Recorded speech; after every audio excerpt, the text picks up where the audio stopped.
대하 역사소설 태종 이방원 이정근 저. 계모와 서자. 죽을 때까지 권세를 누리게 한 정치 철학. 자신의 농장에 거주하고 있는 이숙번의 노권과 직첩이 회수되었지만 조정은 조용하지 않았다. 이숙번을 국문에 처하라는 원로 대신들의 상소가 빗발치고 삼성과 형조의 주청이 끊이지 않았다. 이숙번을 중죄로 다스려 엄벌에 처하라는 것이었다. 하지만 태종은 애써 외면했다.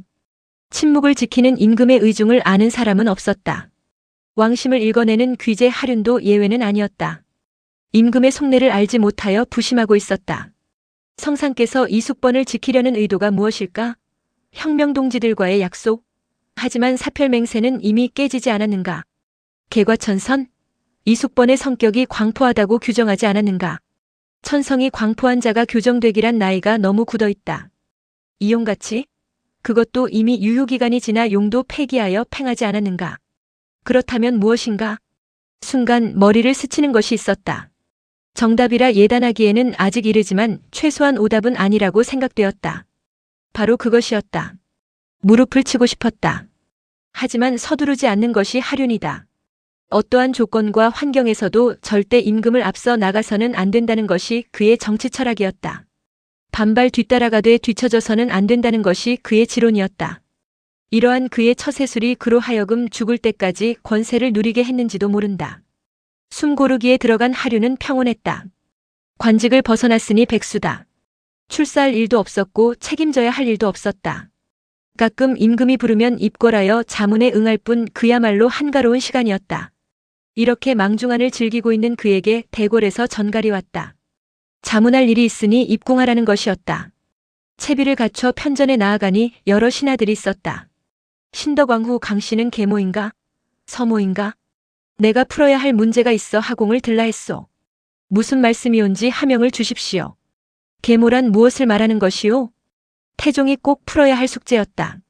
아버지 태조 이성계에게는 정비 신의왕후와 계비 신덕왕후가 있었다.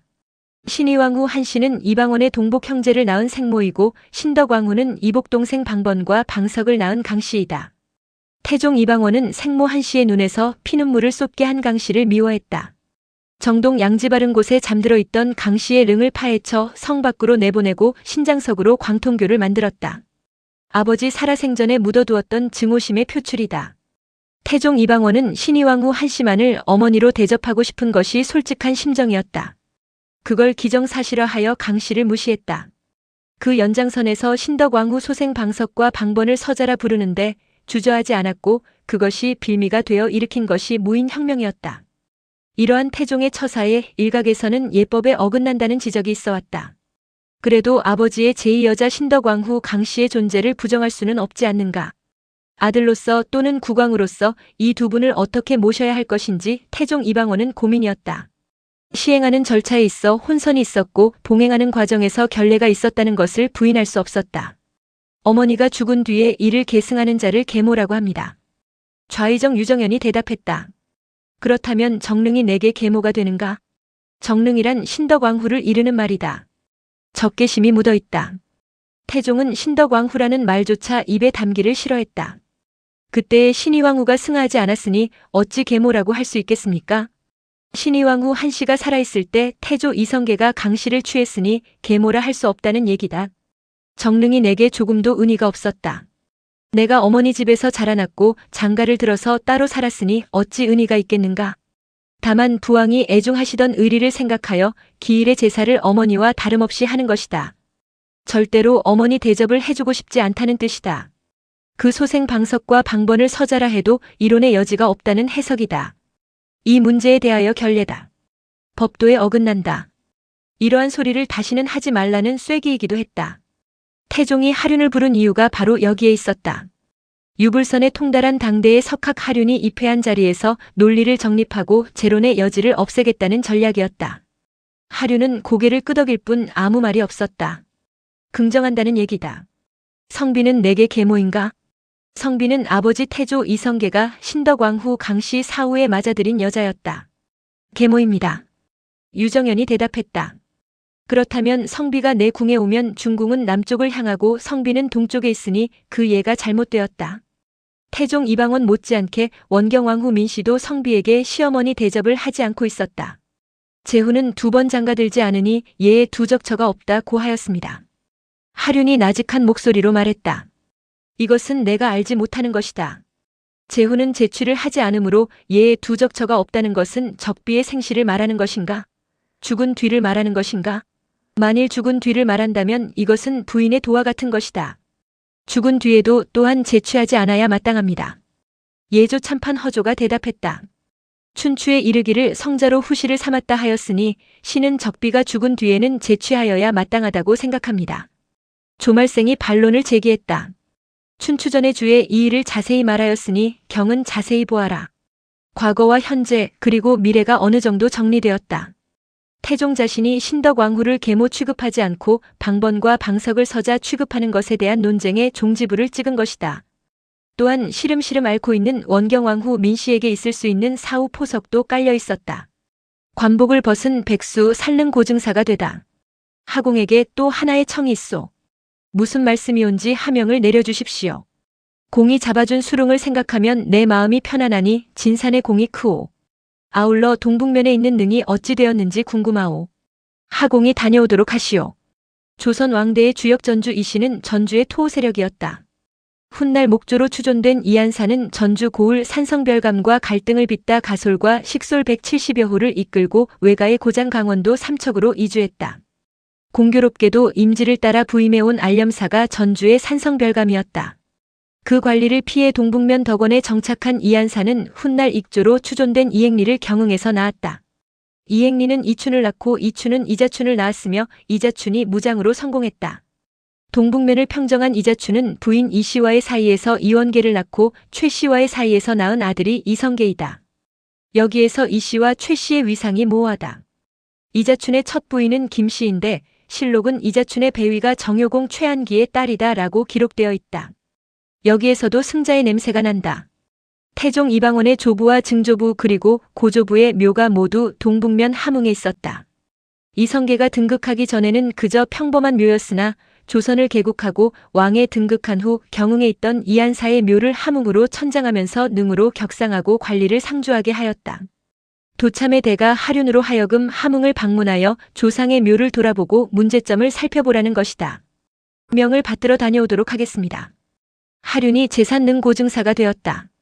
고증사의 위상에 걸맞은 안마, 모구, 모관, 입, 화와 유의 일습을 마련해주고 종사관을 붙여주었다. 최상의 대우다. 진산이 함길도에 가는데 내가 잔치를 베풀어 전송해주고자 한다. 진산부원군이 술을 마시지 못하니 풍악을 준비토록 하라. 하륜이 동북면으로 떠나던 날 태종은 몸소 동교 서남에 나와 하륜을 전송했다.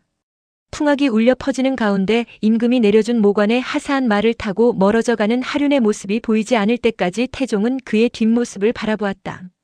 금강산 구경 잘하고 천령을 넘었지만 임금의 융숭한 환송을 받으며 한양을 출발한 하륜의 마음은 경쾌했다.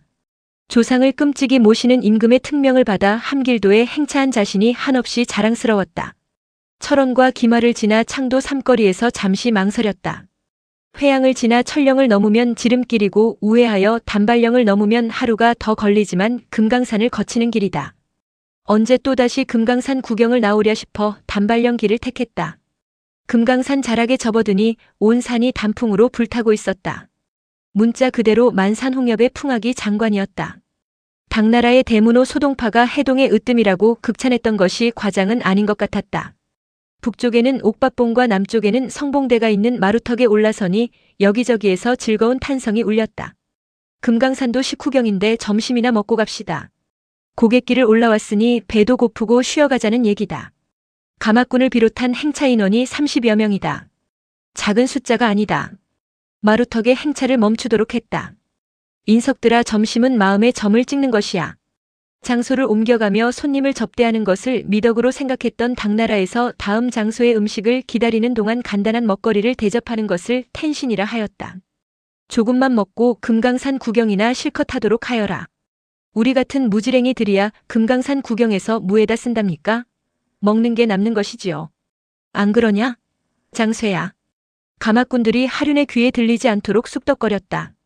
금강산은 지리산, 한라산과 함께 삼신산의 하나다. 또한 백두산, 묘향산, 삼각산, 지리산과 함께 우리나라를 수호하는 오악 중의 하나로 동악이라 불렀다. 영산으로 백성들의 숭앙을 받아왔으니 몸가짐에 각별히 주의하도록 하라. 음식을 받아든 가마꾼들의 얼굴이 환해졌다. 동트기 전 아침을 먹고 해가 중천이니 시장기를 느꼈을 것이다. 배고픔에 식탐이 겹친 장정들이 먹느라 소란스럽다. 점심이라는 생활 습관이 중국에서 유입되기 전 우리네 백성들의 식생활은 1일 1식 내지는 1일 2식이 기본이었다. 하지만 하루 종일 가마를 메고 걸어야 하는 가마꾼들에게는 특별히 3식이 제공되었다. 가식의 옷을 벗어버린 개골산을 보고 싶다. 배고픔을 해결한 장정들이 쭈그리고 앉아 잡담을 나누는 동안 하류는 금강산을 바라보고 있었다. 기암괴석이 천지조화를 이루고 있는 모습이 가히 성경이었다. 신선이 따로 없었다. 자신이 신선이 된 듯한 착각에 빠졌다. 시 한 수가 읊어져 나올 것만 같은데도 시심이 메말랐는지 떠오르지 않았다. 왕명을 잠시 접어두고 내금강으로 들어가고 싶은 충동이 불끈거렸다. 봄이면 금강산, 여름에는 복례산, 겨울이면 개골산이라는 이름을 붙여준 우리의 선인들이 너무 멋있다. 단풍으로 불타는 지금을 풍악이라 하였으니 시적이지 않은가? 시인 묵객들의 발길이 끊이지 않은 이유가 바로 여기에 있었구나. 내 다시 금강산을 찾는다면 가식의 옷을 벗고 속살을 보여주는 개골산을 찾으리. 비로봉을 바라보고 있는 하륜의 머리 위로 이름 모를 새 한 마리가 날아갔다. 반가웠다. 금강산 자락에 들어와서 처음 보는 새였기 때문이다. 금강산에는 새들의 먹이가 되는 벌레가 많지 않기 때문에 새의 개체수가 적었다. 새처럼 훨훨 날아 내금강으로 날아가고 싶은 마음이 굴뚝 같았다. 회암사에 있던 자초는 왜 여기까지 들어와 죽었지? 열반산에 들어와 열반하려고? 열반은 아무나 하나? 권력에 근접하지 않으며 학벌에 미혹하지 않고 재물에 집착하지 않으면 해탈의 경지에서 열반할 수 있는 것이지 왕사가 되어 권력 주변에서 맴돌았던 자초가 열반이라니 날아가는 새가 웃겠다. 한양을 도읍지로 정할 때 인왕산에 올라 태조 이성계의 바짝부터 인왕진산론을 펼치던 무학대사의 얼굴이 스쳐 지나갔다. 승려가 왕사가 되는 순간 그는 승려가 아니라는 것이 하륜의 지론이었다. 이 생각은 정도전과도 함께 공유했다. 불타는 단풍을 바라보던 하륜이 깊은 사색에 잠겼다. 나무가지에 매달린 단풍이 눈에는 아름답게 보이지만 바람에 흔들리는 나뭇잎에서 울음소리가 들리는 것 같았다. 살기 위한 절규 말이다. 겨울이 다가옴을 감지한 나무는 동해로부터 자신을 보호하기 위하여 잎을 떨구어 내려 하고 잎은 매달려 있으려 하니 참 처절한 싸움이다. 나뭇잎을 떨어내지 못하는 나무는 동상으로 죽는다 하지 않은가. 하지만 아무리 잎이 발버둥 쳐도 나무잎은 결국 떨어져 나무의 양분이 되겠지. 훗날 어떤 사나이가 아는 만큼 보인다고 말했는데 생각하는 만큼 들리나 보다. 심오하다. 사나이의 말도 틀린 말은 아니다. 맞는 말이다. 아는 만큼 보기 위해서는 배워야 하고 배우면 알게 된다. 허나 배운다고 낙엽의 소리를 들을 수 있는 사람은 많지 않다. 아는 만큼 보이는 사람과 보이지 않는 것을 듣고 생각한다는 것은 경지가 다르다. 임금과 신하도 나무와 나뭇잎의 관계일까? 그렇다면 잎이 지지 않는 낙낙장송은? 생각이 여기에까지 미치자 등골이 오싹했다. 하륜이 무릎을 치며 탐복했던 바로 그것이었다. 시간이 가면 아무리 매달려도 떨어진다. 좌우를 휘둘러 보았다. 자신의 생각을 누가 훔쳐보지 않았을까 얼굴이 붉어졌다. 잠시나마 불경스러운 생각을 한 자신이 부끄러웠다. 서둘러 출발한 하륜은 철령에 이르렀다. 철령을 탐내는 명나라의 속셈을 알 것 같기도 했다. 철령에서 바라본 조국산천은 장엄했다. 백두대간을 타고 내려온 백두산 정기가 태백산 등허리로 내려가는 길목 철령. 조국의 맥박이 뛰고 있었다. 그 혈맥에 서 있는 자신의 심장이 고동치고 모굴대에서는 뜨거운 것이 치밀고 올라왔다. 명나라가 왜 철령을 탐내는지 알 수 있을 것 같았다. 철령은 대륙으로 가는 길목이다. 철령을 밟는 자가 대륙으로 나갈 수 있고 철령을 잃는 자는 반도에 갇히게 된다. 대륙의 맹주 명나라는 조선을 반도에 가두어 두기 위하여 철령을 요구했고 우리는 지켰다. 그것이 비록 사대하여 얻은 것이지만 전쟁으로 잃는 것보다 낫다고 생각되었다. 한양에 돌아가면 임금에게 주청하여 철령의 조선이라 새겨진 쇠말뚝을 꼭 박아두고 싶었다. 하륜 일행은 철령을 넘어 함길도에 들어갔다. 예원군에서 하룻밤 묵으며 오른쪽 턱 위가 이상한 것을 발견했다. 종기였다. 대수롭지 않게 생각한 하류는 주치의로 대동한 박민으로 하여금 질침요법을 쓰게 하고 함흥부에 들어가 임금의 할아버지 환조를 모신 정릉과 할머니를 모신 화릉을 살펴봤다. 정릉과 화릉을 살펴보는 동안 환송연 막간에 임금이 던진 천세를 생각하시오라는 한마디가 뇌리를 떠나지 않았다. 그렇다. 태종이 천하의 도참 하륜을 동북면에 보낸 것은 그냥 살펴보라고 보낸 것이 아니었다. 할아버지를 잘 모셔 왕업을 이루었다고 생각한 태종은 천년의 수성을 생각하고 보낸 것이다. 천년 사직을 이어갈 수 있을 것인지 감정하라고 보낸 것이었다. 성리학적 측면에서 도참을 배척한 태종은 하륜의 풍수는 신뢰했다. 특히 한양천도 당시 하륜이 주장했던 무학번영론에 아쉬움이 남아 연희동에 이궁을 지었고 백악산이 비틀어져 장자승계가 어렵다는 주장에 동의하여 경복궁을 멀리하고 창덕궁을 지었다. 이러한 하륜에게 할아버지의 묘를 감정해보고 싶었다. 오늘의 현안도 장자 양녕대군에게 왕통을 승계해주는 것이 최대의 관심사였다. 그러나 백악의 회방이었을까? 역사는 세종에게로 흘렀다. 귀주동에 자리한 정릉과 화릉 능침을 살펴보던 하륜의 얼굴이 아쉬움으로 굳어졌다. 할아버지를 모신 화릉은 천하의 명당터에 자리 잡았는데 할머니를 모신 화릉은 진산에서 각도를 벗어나 있었다. 음택의 즉 여자를 모신 방위가 틀어지면 자손이 귀하다. 양의 기운을 받아 150년은 버티겠는데 200년이면 기운이 고갈되어 자손으로 아귀다툼이 벌어질 것만 같았다. 한양에 돌아가면 화릉은 천장해야 된다고 주청하고 싶었다. 놀라운 예지력이다. 이로부터 딱 151년 후 왕통을 이어갈 후손이 끊겨 덕흥군의 아들을 옹립하여 선조대왕이 탄생하지 않았는가. 여인천하 치마폭에 휘둘려 세월을 보낸 중종의 후궁 창빈 안씨의 몸에서 태어난 사람이 덕흥군이다. 명종이 후사가 없이 승하하자 서열에서 멀리 떨어져 있던 손자가 등극하였으니 이분이 선조대왕이다. 이로부터 시작한 왕손 품귀 현상은 드디어 강화도의 나무꾼을 데려다 철종을 만드는 사태에까지 이른다.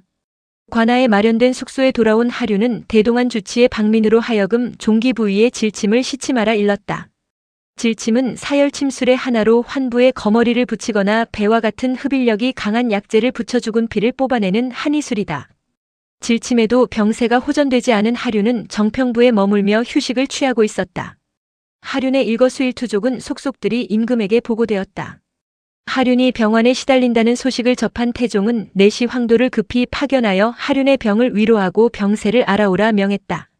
성질이 급한 태종은 황도의 귀환을 기다리지 못하고 어의 이연을 불렀다. 산릉을 살펴보던 진산부원군이 병을 얻어 정평부에 누워있다. 역마를 내줄 테니 화급히 달려가 내 몸처럼 치료해 주도록 하라. 임금과 동격으로 치료하라는 명이다. 왕이 역마를 내준다는 것은 쉬지 않고 가라는 뜻이다. 말은 고속으로 어느 정도 달리면 지쳐서 계속 달리지 못한다.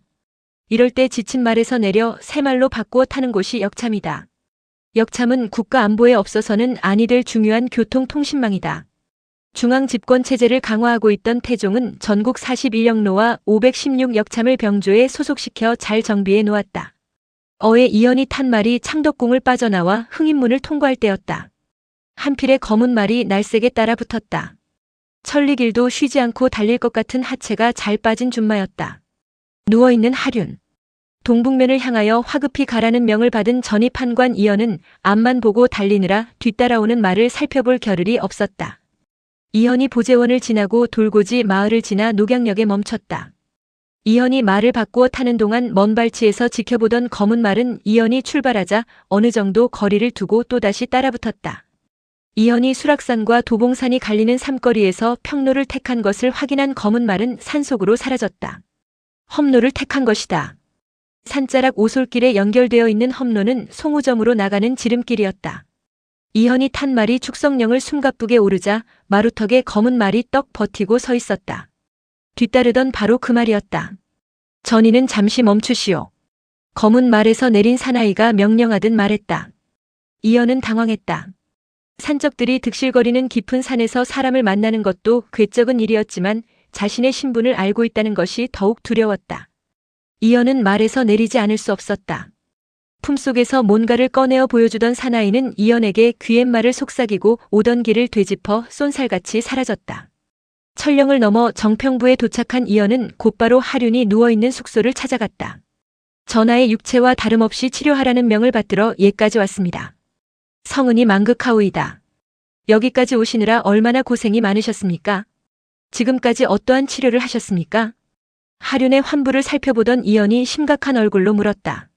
질침을 처방했는데 차도가 없어 인침을 쓸까 합니다. 인침 환부에 침을 꽂아 사열하는 침술. 하륜이 인침 시술을 제시했다. 하륜은 비록 의원은 아니지만 의학에 일가견이 있었다. 당치 않은 말씀입니다. 종기에 인침을 쓴다는 얘기는 일찍이 들어보지 못했습니다. 수백 개의 질침으로 피를 빼도 해가 없으니 인침으로 피를 빼는 것이 무슨 해가 있겠습니까? 의서에서 말하기를 인후의 종기가 기도를 막아 기절하게 되면 반드시 인침을 쓰라고 되어 있는데 하물며 인후 밖에 종기겠습니까? 그래도 아니 됩니다. 저의 처방을 따르소서. 이연은 하륜의 처방을 일축하고 자신의 처방을 고집했다. 전문가로서의 기싸움이었다. 민간요법 수준의 처방은 신뢰할 수 없고 자신의 의술이 정통성이 있고 믿을 수 있다는 얘기였다. 요열을 타고 천천히 서행하여 돌아가고자 합니다. 움직여서도 안 되고 반드시 풍안을 피하여야 합니다. 하륜은 이연의 처방과 지시를 따르는 수밖에 없었다. 꼼짝없이 붙잡혀 이연이 다려주는 약을 마시며 치료를 받았다. 이연이 성심성의를 다하여 치료는 하는 것 같은데 차도는 없었다. 하륜은 왠지 이상했다. 무엇인가 있는 것만 같았다. 남다른 후각을 가지고 있는 하륜의 직감이었다. 하륜은 태종 이방원에게 비밀 서찰을 보냈다. 운수가 쇠하고 복이 지나쳐서 사명을 받드는 중에 병에 걸렸습니다. 상흔을 입원해 이연을 통해 치료를 받고 있는데 돌아가고자 하나 이연이 움직여서는 안 된다 하고 질침을 쓴 나머지 피를 인침을 써서 빼고자 하나 이연은 그런 말을 일찍이 듣지 못하였다고 저지하였습니다. 의원들에게 영을 내려 질침으로 다하지 못한 것을 인침으로 뺀 경험을 지비하여 이연에게 제시하게 하여 여생을 고전하게 하여 주소서. 서찰을 받은 태종 이방원은 깜짝 놀랐다. 이연을 당장 소환하라 이르고 어의 중에서 가장 경험 많고 노련한 양홍달에게 급히 함흥으로 떠나라 명했다. 조석 반찬을 내가 먹는 것과 똑같이 하라. 어의 양홍달에 뒤이어 반감으로 하여금 임금님의 음식을 가지고 정평으로 떠나라고 명령했다. 한양과 함흥을 오가는 경흥대로에 영마의 말발굽 소리가 끊이지 않았다. 반감이 정평부에 도착하기도 전에 하륜에게서 상서가 올라왔다. 노예 양홍달을 보내와서 병을 치료하니 조금은 차도가 있는 듯합니다.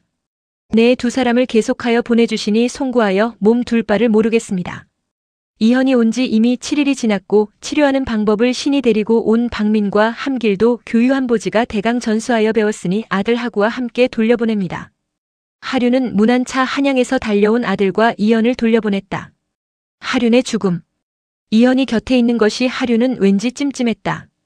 떠나는 아들에게 장동대감에게 전하라는 비밀 서찰을 쥐어주었다. 이것이 마지막이었다. 시름시름 앓던 하륜이 숨을 거두었다. 건강하게 함흥 땅을 밟은 하륜이 죽은 것이다. 하륜이 객사했다. 그의 나이 70세였다. 하륜이 세상을 떠나던 그 순간 한양에는 짙은 안개가 끼며 천둥 번개가 쳤다. 태종 이방원이 정사를 전폐하려 하자 영의정 유정현이 아뢰었다. 마땅히 정전에 좌기하여 더욱 정사에 힘쓰소서. 오늘 내가 이를 보고자 하여 일찍 일어났는데 하늘에 안개가 끼고 천둥 번개가 치는 것은 시우가 정상인 상태를 잃었으니 오로지 짐의 부덕의 소치로다. 천변이 염려되어 이를 보지 못하겠다. 날씨가 정상을 잃은 것은 비록 상덕의소치는 아니나 공구수성하여 정신을 가다듬어 다스림을 도모하는 것은 인군의 직책입니다. 왜 이를 보지 않으려 하십니까? 공구수성 몹시 두려워하여 수양하고 반성함. 한나라 때에 승상병길이 힘써 섭주하는 공역을 맡았으니 경등은 각각 섭리의 책임을 다하여 천도로 하여금 어그러짐이 없게 하라. 하교와 함께 정사를 패했다.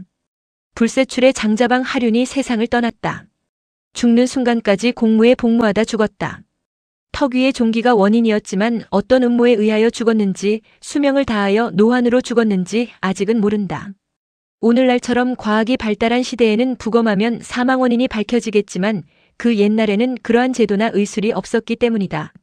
정도전과 하륜, 그릇의 차이였을까? 학벌도 신통치 않는데 튀면 다친다. 튀지 말자. 경상도 진주가 본향인 하륜은 공민왕 9년 국자감시 문과에 합격하여 중앙무대에 진출했다. 이때의 좌주가 이인복이다. 고려시대 과거 시험관을 좌주라 부르고 좌주는 급제자를 문생이라 불렀다. 이것이 오늘날 비판의 대상이 되고 있는 학벌의 비조다. 이들의 관계는 평생 부자와 같은 관계를 유지했다. 정몽주, 이색과 같은 당대의 거유를 좌주로 모시지 못한 하류는 변방을 떠돌며 학벌의 서름을 톡톡히 당했다. 조정에 출사한 하류는 감찰규정 감투를 쓴 혈기로 당대의 권세가 신돈의 문객 양전부사의 비행을 탄핵하다 파직된 후 복직했다. 첨섬일 직사사 시절 최영의 요양출병을 반대하다 양주에 추방되었다. 두 사건을 거치며 항맥도 신통치 않은 자가 튀면 다친다는 것을 뼈저리게 느낀 하류는 철저히 전면에 나서는 것을 피했다. 이러한 방어적인 자기관리가 관운을 길게 했는지 모른다. 정도전이 끌고 가는 스타일이라면 하류는 밀고 가는 스타일이었다. 정도전이 조선을 설계한 사람이라면 하류는 도편수였다. 정도전이 무에서 유를 창조한 사람이라면 하류는 주어진 도면에 따라 못질을 하고 흙을 발랐던 사람이다. 정도전이 동북아에 조선을 등장시킨 사람이라면 하류는 조선이라는 테두리 내에서 태평성대를 고민한 사람이었다. 혁명가와 혁명가는 상극이고 이방원과 하류는 궁합이 맞았다. 정도전이 기획과 추진력을 겸비한 혁명가적 학자라면 하류는 구상과 실천력을 겸비한 행정가적 학자였다. 혁명가와 혁명가는 상통하지만 상생하지 못한다. 혁명가와 행정가는 상이하지만 상생한다. 혁명가와 혁명가는 상극이다. 만나면 부딪힌다. 때문에 이방원과 정도전은 극했고 이방원과 하류는 상생했다. 한마디로 이방원과 하류는 궁합이 맞았던 것이다. 하륜의 사망 소식이 한양에 알려지자 대궐은 깊은 슬픔에 빠졌다. 동북면은 왕업을 시초한 땅이고 조종의 능침이 있으므로 사신을 보내어 돌아보고자 했는데 실로 적합한 사람이 어려웠다. 경의 몸은 비록 쇠하였으나 왕실의 마음을 다하여 먼 길 수고하는 것을 꺼리지 않고 스스로 행하고자 하였다. 나도 또한 능침이 중하기 때문에 경에게 번거롭게 하지 않을 수 없었다. 교회에 나가서 전송한 것이 평생의 연결이 될 줄을 어찌 알았겠는가. 태종은 애석함에 눈물을 흘렸다. 좌하륜 우숙번이 주변에서 멀어져 갔다.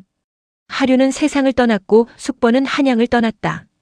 아직도 해야 할 일이 산같이 많은데 누구와 상의하여 처결해 나가야 한단 말인가. 당장의 세자가 문제다. 슬프다. 죽고 사는 것은 인간이 피할 수 없는 길이다. 경이 그 이치를 잘 아니 무엇을 하나겠는가. 다만 철인의 죽음은 나라의 불행이다. 이제부터 대사에 임하여 대의로 결단하고 추호의 흔들림 없이 국가를 반석의 편안함으로 이끌 사람을 내가 누구를 바라겠는가. 이것은 내가 몹시 애석하여 맞이 않는 것이다. 특별히 예관을 보내어 영구 앞에 치제하니 영혼이 있으면 이 휼전을 흠양하라. 태종은 예조자랑 정인지를 함흥에 보내 영전에 사죄하라 일렀다. 슬픔에 잠긴 태종은 3일 동안 신하들의 조회를 패하고 7일 동안 고기가 들어있는 음식을 들지 않았다. 임금으로서 신하에 대한 최고의 예우다. 객지에서 지아비를 잃은 하륜의 부인 이씨가 승정원에 탄원하였다. 가웅이 왕명을 받들어 외방에서 죽었으니 원컨대 시신을 집에 들여와 빈소를 차리게 하소서. 집을 떠난 객사자는 집에 들여오지 않는 것이 상례였다. 태종은 예조에 명하여 예전 제도를 살펴보고하라 명했다. 예기 증자문편에 사명을 받들다 죽은 대부와 사는 마땅히 집에 돌아와 염하고 초빈하여야 한다라고 했습니다. 예조의 보고를 받은 태종은 하륜의 시신을 한양으로 운구하라 명했다. 파격이다. 하륜은 살아넘었던 천령을 죽어서 넘어왔다. 눈 덮인 개골산을 보고 싶어 했던 하륜이 구위에 덮여 금강산 자락을 넘었다. 하륜의 시신이 한양에 도착했다. 한 달 전 임금의 융숭한 대접을 받으며 한양을 떠났던 하륜이 싸늘한 시신이 되어 돌아왔다. 남산의 횃불을 밝히고 무인혁명을 성공으로 이끌었던 하륜이 주검으로 돌아왔건만 횃불은 꺼져 있었다. 혁명 전야 다른 계책이 없습니다. 먼저 선수를 써 무리를 쳐 없애는 것뿐입니다라고 망설이던 이방원을 설득하던 하륜이었건만 말이 없다. 광화문 앞 천막에서 아들이 아버지의 군사를 희롱하여 죽음을 구하는 것이니 비록 상위께서 놀라더라도 필경 어찌하겠습니까? 라고 당위성을 역설하던 하륜이건만 죽은 자는 말이 없다. 이무가 득죄하여 온 조정의 대신들이 그의 목을 베기를 청하였을 때 하륜이 홀로 반대했다. 임금의 의지에 반하는 발언은 목이 떨어질 수 있다. 그러한 위험을 무릅쓰고 반대한 것이다. 태종이 대답하지 않고 안으로 들어가며 말하기를 하륜이 죽일 수 없다고 하니 이것은 실로 그 마음에서 바란 것이다 하였다. 이렇게 속내를 털어놓고 지내던 임금과 신하이지만 오늘은 말이 없다. 한양의 빈소가 마련되자 문상객이 구름처럼 밀려들었다. 천성적인 자질이 온화하고 말수가 적어 많은 사람이 따랐다. 평생에 빠른 말과 급한 빚이 없어 실수가 적었다. 태종과 함께 한 16년 동안 많은 사람을 챙겼고 요직에 심었다. 태종은 경상좌도 병마도절제사로 있던 하륜의 사위 이승간에게 한양에 올라오도록 허락했다. 군인은 장조를 불문하고 근무지를 이탈하는 것을 엄격히 금하는 것이 군법이다. 시신을 한양으로 운구하게 하고 군인 사위를 불러올리는 것은 모두 파격이었다. 세자 양녕대군이 하륜의 빈소에 제사하고 임금이 친히 사죄하였다. 원로 대신에 대한 최고의 예우다. 빈소를 찾은 태종이 말을 꺼냈다. 국장으로 하는 것이 옳을 듯하오. 국장으로 번거롭게 하지 말고 가인을 시켜 장사하라고 하륜이 유언했다 합니다. 지신사 조말생이 하륜 가족의 얘기를 전했다. 시대를 앞서 살았던 성각자 영원히 잠들다. 대신에 예장은 나라의 상전인데 하륜의 공덕이 국장으로 손색이 없지를 않소. 태종은 아쉬웠지만 하륜의 유언과 부인의 청을 받아들여 국장은 생략했다. 그 대신 국장도감에 명하여 구의, 단자, 견자 각각 1필, 상복에 쓰는 정포 17필, 해피 2장을 하륜의 집에 보냈으나 부인이 사양하고 받지 않았다. 하륜의 장례는 조용히 가족장으로 치러졌으며 하륜은 선영이 있는 진주 미천면에 묻혔다. 하륜이 주창한 저와 사용과 순재 운하를 정도전과 같은 추진력으로 강행했다면 조선의 경제는 달라졌을 것이다. 600년이 흐른 오늘날에도 운하가 경제의 효자다 애물단지다. 갑론을박 현안으로 회자되고 있는데 아득히 먼 600년 전에 오늘날의 집회에 해당하는 저와 사용을 시행했고 삼남지방과 연결하는 운하를 파자고 주장했으니 하륜은 성각자임에는 틀림없다. 정도전이 조선이라는 국가 정체성과 경제육정 같은 뼈대를 중시한 반면 하륜은 실질적인 경제를 부흥시키려는 실용주의자였다. 그릇의 크기는 차이가 났지만 두 사람 모두 우리나라에는 소중한 사람이었다. 이 두 사람이 깔아놓은 초석이 있었기에 조선 500년이 가능했는지 모른다. 세자를 상대로 한 성상납 사건. 혁명가 태종 이방원의 소망과 두려움. 태종 이방원과 원경왕후 민씨 사이에는 사남 사녀가 있었다.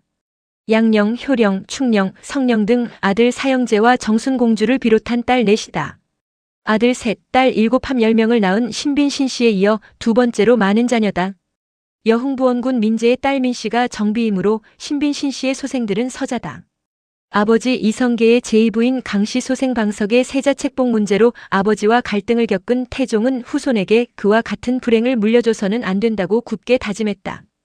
만인의 기대를 저버리고 아버지가 방석을 세자로 책봉한 이후 비틀어진 물길을 바로잡기 위하여 벌였던 형제간의 골육상쟁은 이방원 개인사에도 오점이 되었지만 국가 발전에도 정체를 가져온 불행한 일이었다고 뼈저리게 느끼고 있었다. 이러한 사태를 미연에 방지하는 일은 오로지 장자 승계 이외에는 대안이 없다고 생각했다. 이것은 하나의 신앙이었다. 아버지 태조 이성계로부터 나라를 이어받은 태종은 왕통을 확립하고 세세손손 이어가야 한다는 강박관념에 시달렸다. 건국 20여 년. 고려의 유민들이 아직도 저항의 눈빛으로 바라보고 백성들도 고려, 왕씨의 심정적인 연민의 정을 보내고 있는 현실에서 후사가 부실하면 만고의 역적으로 내몰린다는 두려움이 있었다. 고려를 멸하고 조선을 건국한 아버지와 그 아버지로부터 나라를 물려받는 과정이 매끄럽지 못한 자신이 역사에 오롯이 살아남으려면 자신의 후대가 똑바로 서야 한다는 생각이었다. 튼튼한 반석 위에 차세대가 똑바로 선 모습을 보고 죽는 것이 소원이었다. 태종 이방원의 뇌리에는 자신의 사후에 차기 왕의 등극이란 있을 수 없는 일이었다. 세자에게 전의하고 이선으로 물러나고 싶었던 것은 진심이었나? 세자 나이 12살에 빚어진 전의 파동 역시 공연한 소동은 아니었다. 전의 문제를 슬쩍 띄워보아 신하들이 호응하면 이선으로 물러나 어린 왕을 돌보고 싶은 것이 솔직한 심정이었다. 허나 신하들의 벌떼 같은 반대에 부딪혀 전의를 거두어들이면서 신하들의 충성심을 재는 척도로 전락하고 말았다. 제위 9년에 터진 두 번째 전의 파동은 임금의 계획과 신하의 계략이 어떻게 충돌하고 어떻게 결말이 나는지를 극명하게 보여준 정치적인 사건이었다. 첫 번째 전의 파동에서 민무구, 민무질이 희생되는 것을 목격한 신하들은 임금의 의중을 파악하지 못하여 전전긍긍했다. 일부 세력은 이 기회를 정적 제거의 기회로 삼으려 했다. 태종은 진심으로 전의의 뜻을 두고 있었다. 어린 세자에게 권리를 물려주고 이선으로 물러나 외교와 군정을 직접 챙기기 위하여 병조에 3군진무소를 설치했다. 찬성사 이천으로 도진무를 삼고 도총재의 박자청, 상진무의 심규령, 부진무의 상옥은 차진함 등 27인을 진무로 하는 조직체계였다. 병조판서를 뛰어넘는 임금 직할체제다. 이때 편전에서 이숙번과 면대했다. 내가 어찌 만기를 싫어하는 것인가? 천재가 심하니 하는 일이 천의에 합하지 않을까 두렵다. 마땅히 정사를 부지런히 하셔야 합니다. 전의하여 재앙을 물리쳤다는 말은 듣지 못하였습니다. 태종이 내세운 전의의 명분은 가뭄이었다. 그러면 어느 때나 이 무거운 짐을 벗을 수 있겠는가? 사람은 50은 되어야 비로소 혈기가 쇠하니 나이 50이 되기를 기다려도 늦지 않습니다. 임금님의 말씀은 늑대 소년의 말이라는 위험부담을 무릅쓰고 태종은 이숙번의 청을 받아들여 전의를 철회했다. 이숙번의 주청을 꼼꼼히 들여다보면 이숙번의 속내가 드러난다. 전의 자체를 반대하는 것이 아니라 전의를 늦추어 달라는 것이다. 아직도 해야 할 일이 있으니 시간을 달라는 것이다. 세자 양녕대군은 희망이며 신앙의 대상이었다. 하륜이 세상을 떠나고 이숙번이 한양을 떠난 지금 현재에도 전의는 유효하다. 살아생전에 전의하고 새로 등극한 왕을 지켜보고 싶다는 것이 태종의 희망이었다. 이러한 태종의 신앙과 소망과 희망을 한몸에 지니고 있는 사람이 세자이제 양녕대군이었다. 원자 나이 10살에 세자로 책봉한 태종은 세자 양녕대군이 성군의 제목으로 성장할 수 있도록 교육에 각별히 신경을 썼다. 세자 교육기관으로 경승부를 설치한 태종은 성성린, 하륜, 변계량 등 당대의 석학들을 세자사로 임명하여 세자교육에 장례를 걸었다. 임금은 태어나지만 성군은 만들어질 수 있다는 믿음 때문이었다. 태종은 나이 어린 양녕에게 혹독한 세자 교육을 시키는 한편 군왕 수업을 병행했다. 자질과 인성교육이다. 태종이 끔찍이 받들어 모시는 문소전 망제를 서팽시키고 종묘 배하를 의도적으로 대행시켰다. 명나라의 진표사로 보내어 시야를 넓혀주고 국내에 들어오는 사신을 접대하고 환송하는 기회를 만들어주었다. 세자가 대학 연의를 마치고 내조계청의 나화계사에 참여할 정도로 성장하자 아첨배들이 꼬이기 시작했다. 세자 등극이 가시권에 들어오자 소인배들이 아첨을 떨고 줄을 선 것이다. 대학 연의는 조선 역대 왕들의 제왕학 교과서다. 계사라 함은 세자가 외교 국방 문제를 제외한 인사와 국내 문제의 재량권을 행사하는 것이다. 여기까지 오는 동안 우여곡절도 많았다. 놀기를 좋아하는 세자가 공부를 멀리하고 세자국 내시들과 어울려 놀다가 내시 노분이 볼기를 맞는가 하면 세자에게 철과 자석을 갖다 바친 파난성부사 유한우가 파직되기도 했다. 식사 예절이 단정하지 못하다고 아버지 태종으로부터 눈물이 쏙 빠지도록 혼나기도 했다. 조직적인 음모, 드디어 터진 성상납 사건. 세자에게 활을 갖다 바치고 매를 갖다 바치는 자가 속출했다. 서북면 도순문사 박신과 풍에도 도절제사 김계지가 세자에게 활과 화살을 갖다 바쳤다는 혐의로 사헌부의 탄핵을 받았다. 이 무렵 청소년기 사내들에게 최고의 기호품은 활과 화살 그리고 사냥용 매였다. 세자의 공부에 방해가 되는 물품을 바치는 자는 용서하지 않겠다는 특별 지시를 내린 태종은 세자궁 수기를 3교대로 편성하고 경계를 강화했으나 구멍은 뚫려 있었다. 미리 세자의 환심을 사두고 눈도장을 받아두어 후일을 기약하려는 자들의 물밑 공작은 집요했다. 세자궁 내시들을 매수하여 은밀하게 일을 진행하는 데에는 대책이 없었다. 세자궁에 몰래 드나들며 가야금을 타고 피리를 연주하던 악공 이호방과 이법화가 마침내 해주기생 초공장을 끌어들여 질펀하게 술을 마시며 밤을 새우는 사태에까지 이르렀다. 이 초공장 건은 더욱 큰 문제가 되었다. 초공장은 양녕의 큰아버지 정종의 사랑을 받았던 여자였던 것이다. 이건 폐륜이다. 양녕도 태종 앞에 꿇어 엎드려 죽을 죄를 지었습니다. 소신 정말 몰랐습니다. 알고서야 어찌 그런 짓을 했겠습니까? 하고 울고불고하여 겨우 유야무야 넘어갔지만 큰아버지인 정종의 입장에서 보면 조카에게 자기 여자가 겁간당한 것이니 참으로 기가 찬 노릇이었을 것이다. 세자만 아니었다면 볼 것도 없이 교수형이었을 것이다. 세자 양녕의 기호가 활과 화살에서 음악과 여자로 바뀐 것이다. 드디어 또 올 것이 왔다. 성상납 사건이다. 13살 어린 나이에 김한로의 딸에게 장가든 세자가 성년이 되고 서서히 여자를 알아갈 무렵 어리 사건이 터졌다. 예전에도 평양기생 사건, 해주기생 초공장 사건이 있었지만 그것은 단순한 일회성 유희였다. 그러나 어리 사건은 성격이 달랐다. 조직적인 음모가 있었다. 이 사건으로 말미암아 태종 이방원이 양녕대군에 대하여 폐세자라는 단어를 떠올리게 한 계기가 되었으며 이숙번은 재기불능의 나락으로 굴러 떨어졌다. 어리 사건. 보름달이 휘영청 달 밝은 밤. 창덕궁 깊은 곳 세자궁에서 가야금 소리가 흘러나왔다. 야심한 밤에 세자궁에서 흘러나와서는 안 될 소리였다. 세자궁 수기를 3교대로 강화했는데도 자빈이 드나든다는 보고를 받은 태종 이방원은 아예 갑사를 배치했다. 갑사는 명령에 죽고 명령에 사는 정예군이다. 임금의 특명을 받은 갑사 군졸들이 세자궁을 철통같이 경비하고 있는 야심한 밤, 악공 이호방과 이법화가 종묘와 창덕궁을 가르는 담장에 대나무 다리를 걸쳤다. 어둡고 컴컴한 후미진 곳이었다. 좌우를 살피던 이호방과 이법화가 잽싸게 뛰어내렸다. 한두 번 해본 솜씨가 아니었다. 궁궐 담장을 넘으면 대역죄로 처단될 수 있었다. 죽음이었다. 악공들은 죽음을 무릅쓰고 담장을 넘은 것이다. 세자 양녕과 노는 것이 좋아서가 아니었다. 이들을 매수한 자가 있었기 때문이다. 너희들이 담장을 넘어오는 것을 본 사람은 없으렸다? 걱정하지 마십시오. 군졸들의 경비가 얼마나 삼엄한지 하마터면 들킬 뻔하였으나 본 사람은 없습니다. 다행이다. 너희들을 많이 기다렸느니라. 이들이 발각되면 의금부에 투옥된다.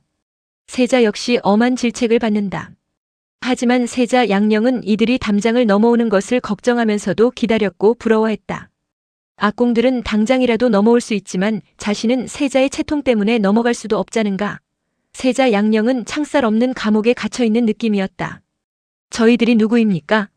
가야금 12줄 위에서 줄타기도 할 수 있는 사람들입니다. 염려 놓으시고 피리 소리나 들으십시오. 이호방의 입술과 손가락이 움직이자 피리에서 청한 소리가 흘러나왔다. 시면을 파고드는 구슬픈 운율이었다. 세자 양녕은 이 순간이 좋았다. 공부하라, 법도를 지켜라, 성군이 되어라, 어깨를 짓누르는 중압감에서 탈출하는 유일한 시간이었다. 세자 양녕은 피리 소리를 들으면서 피리를 생각했다. 불과 두 뼘 남짓한 대통에 6개의 구멍이 뚫려 있고 그 구멍에 이호방의 손가락이 지나가면 변화무쌍한 음색과 음률이 흘렀다. 실로 경이로운 음조였다. 나도 저 피리처럼 다양한 소리를 내고 싶다. 허나 난 부왕이 원하는 소리만 내야 한다. 아, 답답하다. 지켜보는 부왕의 눈길도 무섭고 담장을 에워싸고 있는 군사들도 숨이 막힐 것 같다.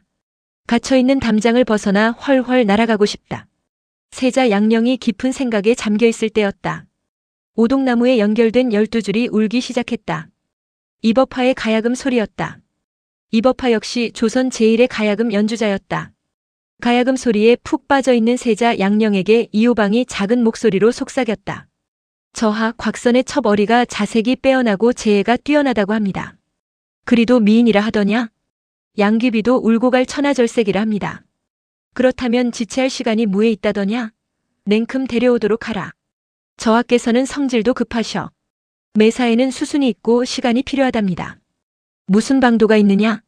어리란 여자가 어찌나 콧대가 센지 어지간해서는 눈 하나 깜짝하지 않는답니다. 우선 아래 것들을 보내어 선물을 전달하도록 하시지요. 가야금을 타던 이법화가 너스레를 떨었다. 호기심이 동한 세자 양녕은 어리에게 환관 김기를 보내어 술을 놓아 만든 비단 주머니를 선물했다. 어리는 순항을 사양했다. 세자가 보낸 선물을 사양하다니 콧대가 새긴 센 여자였다. 소임을 다하지 못한 환관은 어리의 발치에 선물을 놓아두고 되돌아왔다. 환관으로부터 보고를 받은 세자 양녕은 더욱 몸이 달았다. 이법화를 통하여 사람을 놓았다. 천기 출신 어리에게 계지라는 친구가 있었다. 같은 기생 출신이었다. 자태가 남다른 어리와 계지는 영감을 꿰차고 첩으로 들어앉았다. 곽선과 권보였다. 권보는 곽선 생질녀의 남편이었다. 곽선은 중추라는 관직에 있었고 권보는 소윤이라는 현직에 있는 관리였다. 어리와 계지가 오랜만에 만났다.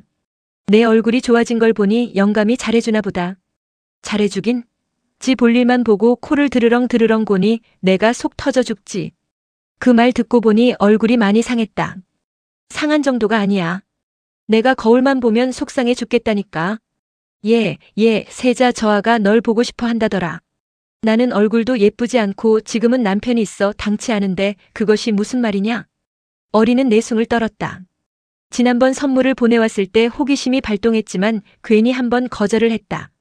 아무리 세자라지만 사내는 사내지 않은가. 지아비가 있는 안악이 남정네가 부른다고 냉큼 나서는 것도 자존심이 허락하지 않았다. 하지만 한번 만나보고 싶은 것은 사실이었다. 며칠 후 판관 이승이 양아버지 곽선이 살고 있는 파주 적성현을 찾았다. 무난 인사였지만 목적은 따로 있었다. 곽선의 첩 어리도 함께 있었다.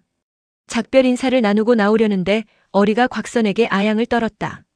판관 아들 한양 나가는 길에 저도 한양에 좀 나갔다 오면 안 될까요? 한양에는 무슨 일이라도 있느냐? 친척도 좀 찾아뵙고 친구도 만나보고 싶어서요. 때마침 잘 되었구나. 다녀오도록 하여라. 곽선은 밤마다 앙탈을 부리는 어리를 한양에 내보내는 것이 홀가분했다. 하지만 곽선만 모를 뿐 어리를 가마에 태우고 적성을 출발한 이승은 쾌재를 부르면서도 착잡한 심정이었다. 아버지의 여자를 꿰어다 바치고 출세한들 무슨 소용이 있겠는가? 양심의 가책을 느꼈지만 승진과 뇌물이 눈앞에 어른거렸다. 양녕대군의 남자들.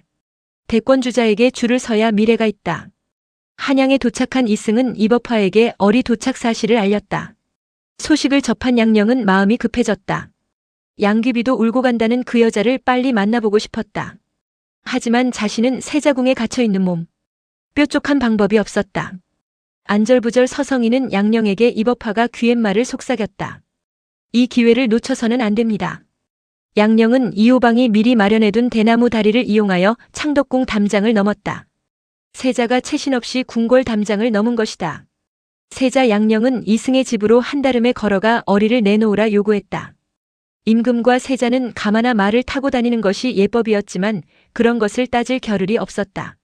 이법화의 청탁을 받아 어리를 데려오긴 했지만 이승은 한 발 주춤했다. 뒷일이 두렵고 무서웠다.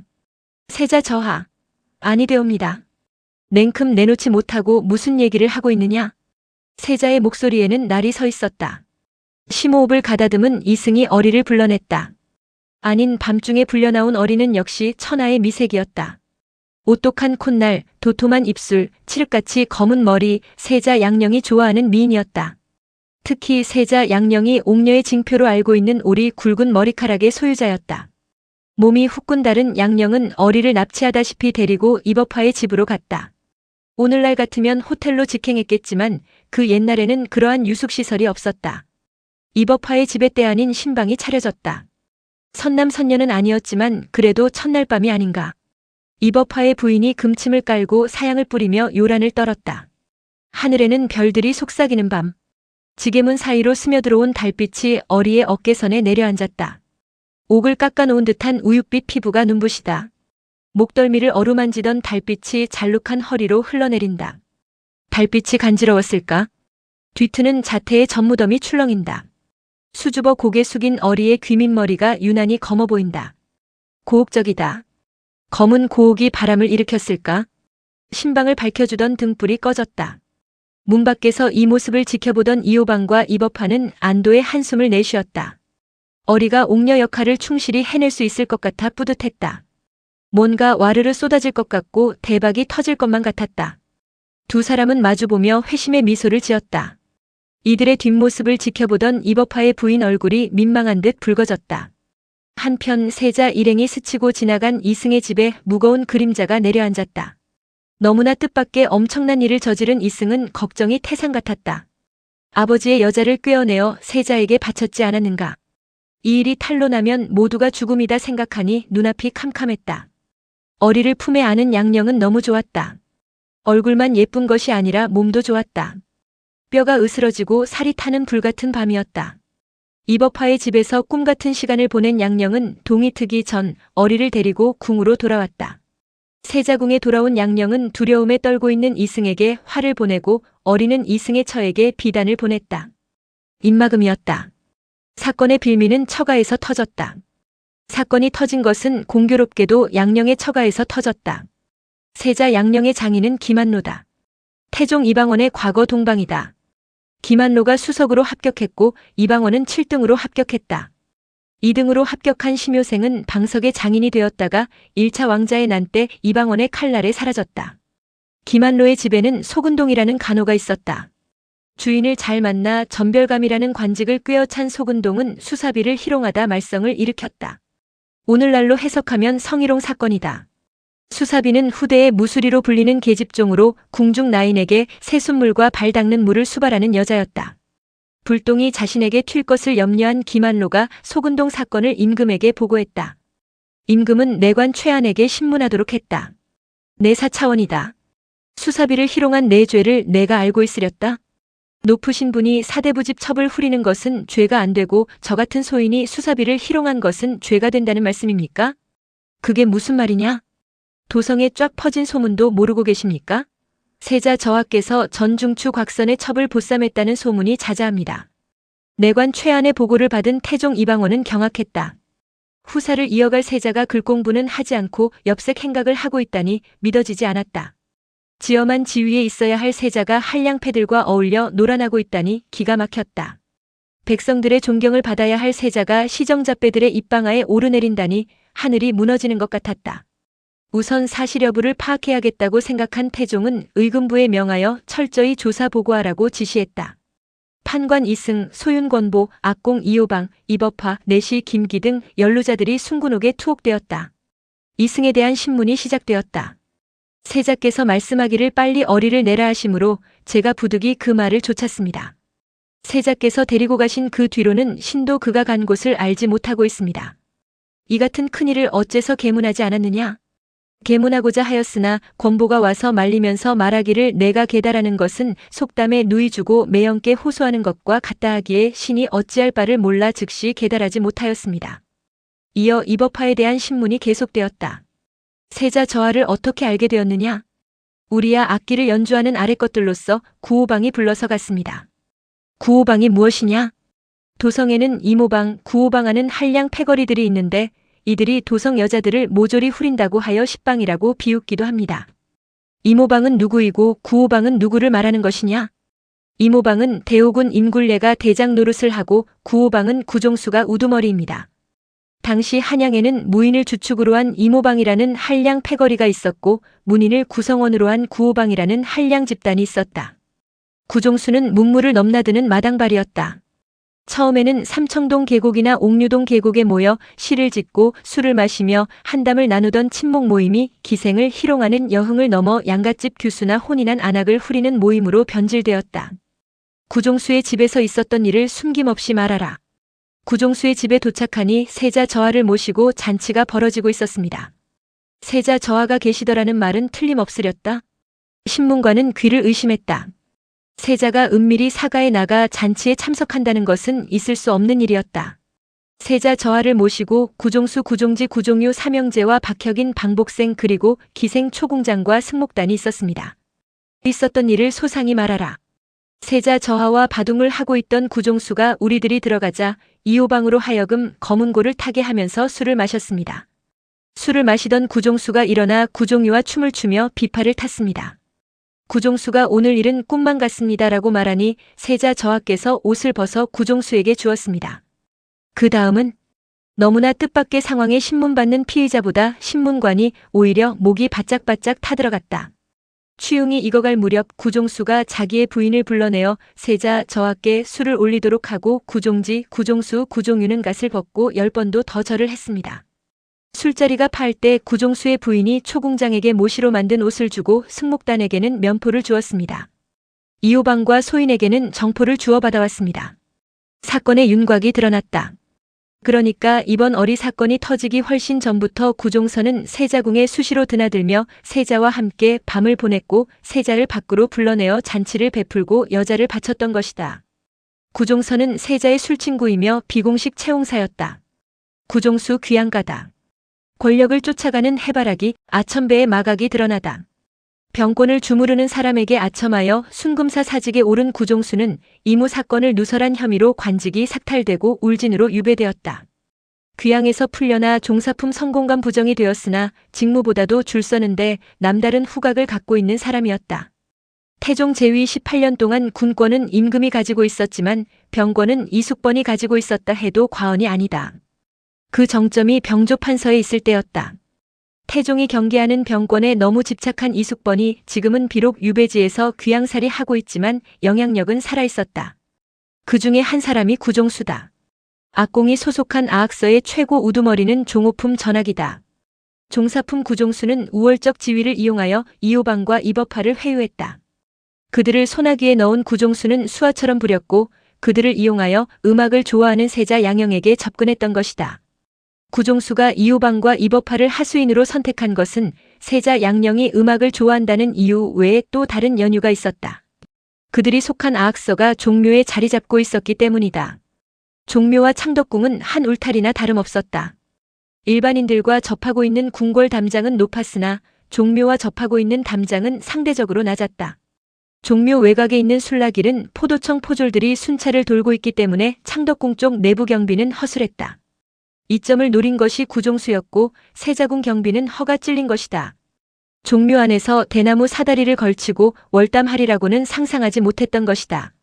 지금도 아악서가 있던 자리에서 창덕궁으로 넘어가는 오솔길이 있다. 언덕길을 한참 오르다 보면 길 한가운데 갈참나무가 떡 버티고 서 있다. 세월의 덮개가 붙어있는 노거수다. 수령이 얼마인지도 알 수 없으나 담장을 넘어온 이호방과 이법화가 종종 걸음으로 내달리는 것을 보았을 것 같다. 세자와 어리가 웃으며 지나는 모습을 보았는지도 모른다. 조선 초기의 궁중음악은 문묘 제례를 담당하는 아악서와 노래와 춤을 관장하던 봉상시 그리고 조회 때 향악과 당악을 연주하던 전악서가 있었으나 세조 때 장악원으로 통합되었다. 문묘를 숭상하던 성리학자들이 통치하던 조선 초기에는 아악이 으뜸이었다. 아악서 악공 역시 인류 연주자였다. 세자궁을 철통같이 경비하라는 특명을 받은 수기군은 임금과 사신들이 드나드는 도나문과 대소신료와 궁중 라인들이 출입하는 금호문에 병력을 집중 배치했다. 드나드는 대신들에게 보여주기 위한 전시효과다. 예나 지금이나 군대 문화의 병폐다. 지키는 것보다도 보여주기에 급급했으니 경비망은 뚫릴 수밖에 없었다. 구종수에게 체포령이 떨어졌다. 도성을 휘젓고 다니던 구종수도 왕명 앞에는 무력했다. 세자를 업었다는 우월감에 하늘 높은 줄 모르고 날뛰던 구종수가 금군에 체포되었다. 태종 이방원은 참찬 윤양과 우부대원 목진공을 별도로 불러 구종수를 잡치하라 명했다. 잡치는 중죄인에게 적용된다. 여기에 사헌부가 참여하면 삼성잡치가 된다. 사정기관 단독 조사를 지향하고 대간과 형조가 합동신문을 하라는 것이다. 이유는 시간이다. 어떠한 수단과 방법을 동원해서라도 빠르게 결과를 내놓으라는 것이다. 의금부에 투옥된 구종선은 자신의 죄를 순순히 자백했다. 순금사 사직 출신 구종수는 잡치의 의미를 알고 있었기 때문이다. 구종수가 세자에게 잘 보여서 후위를 도모하고자 이호방과 더불어 대나무사 다리를 이용하여 밤마다 담을 넘어 궁에 들어가서 술을 마시며 유희하고 여색을 바쳤습니다.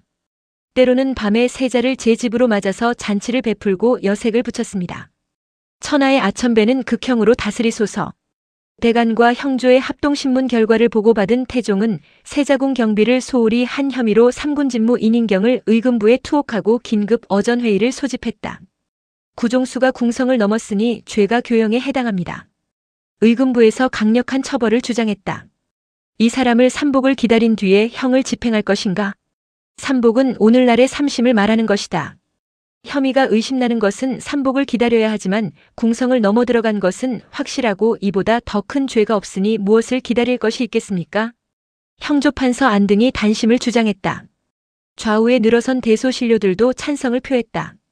구종수가 아첨을 일삼고 예전 기축년의 죄를 범하여 외방에 귀양 갔다가 지금 다시 조정에 발을 붙이어 외람되게 사품에 이르렀는데 시정 천례의 무리들과 더불어 야심한 밤을 이용하여 궁성을 넘어 들어갔으니 행실이 개나 쥐와 같고 전하에게 불충한 것이 분명합니다. 사관원에서 상서했다. 구종수의 죄는 다시 의논할 것이 없으나 궁성을 넘어 들어간 것은 반드시 까닭이 있을 것이니 그 까닭을 국문한 연후에 죽이소서.